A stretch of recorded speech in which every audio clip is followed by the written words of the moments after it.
ప్రజాస్వామ్య ప్రభుత్వాల్లో స్వేచ్ఛ ఉండాలా వద్దా అన్న దానిపై తరచూ డిబేట్ జరుగుతూ ఉంటుంది. అదే సమయంలో ప్రభుత్వంలో పాలన కేంద్రీకరణతో ఉండాలా, వికేంద్రీకరణకు పెద్దపీట వేయాలా అన్న చర్చ జరుగుతూ ఉంటుంది. కేసీఆర్ సర్కారునే తీసుకుంటే 10 ఏళ్లు వ్యవహారాలు విషయాలన్నీ సెంట్రలైజ్డ్ గా సింగిల్ విండోగా ఉండేవి. ఏ నిర్ణయం తీసుకోవాలన్నా అయితే కేసీఆర్ లేదంటే కేటీఆర్ అన్నట్లు ఉండేది. చివరకు సీఎస్ సైతం వారి ఆదేశాలకు తగ్గట్లు నడుచుకోవటమే తప్పించి సొంత నిర్ణయాలకు అవకాశమే ఉండేది కాదు.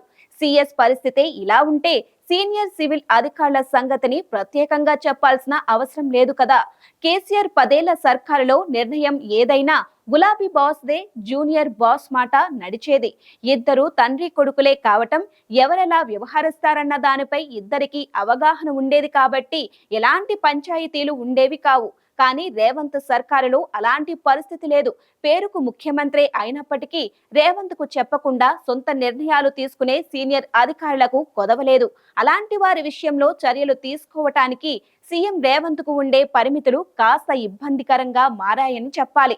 తాజాగా ఒక ఉదాంతం వెలుగు చూడాలంటే కాదు, ముఖ్యమంత్రి రేవంత్ ఈ అంశాన్ని సీరియస్ గా తీసుకోవాలన్న మాట బలంగా వినిపిస్తోంది. ప్రభుత్వ ప్రధాన కార్యదర్శి వర్సెస్ సీఎంఓ ఉండటమే దీనికి కారణం. ప్రభుత్వ ప్రధాన కార్యదర్శి హోదాలో తీసుకున్న నిర్ణయాన్ని సీఎంఓ అధికారి రచ్చ చేయటం ఏమిటి? అధికారిక ఉత్తర్వుల్లో ఆ విషయం బయటకు వచ్చేలా చేయటం దేనికి నిదర్శనం అని ప్రశ్నిస్తున్నారు. ఇందుకు అసలేం జరిగిందన్న విషయంలోకి వెళితే తెలంగాణలో ఏకో టూరిజం ను డెవలప్ చేయటానికి వీలుగా విధానాల్ని డిసైడ్ చేయాలని రాష్ట్ర ప్రభుత్వం భావించింది.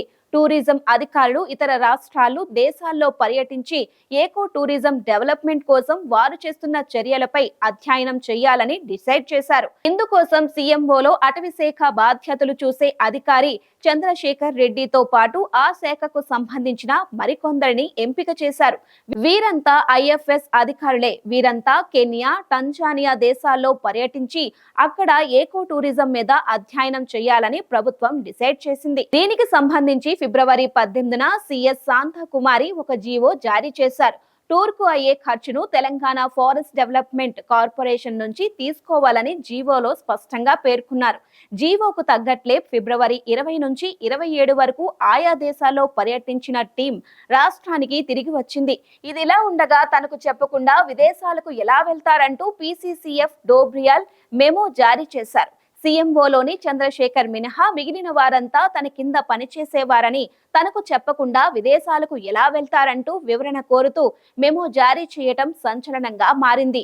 అధికారులు విదేశాల్లో ఉండగానే ఈ మెమోలు జారీ చేయటం హాట్ టాపిక్ గా మారింది. ముఖ్యమంత్రి సీఎస్ అవగాహనతో తీసుకున్న నిర్ణయంపై ఇలా స్పందించడం ఏమిటి అన్న దింపుడు చర్చగా మారింది.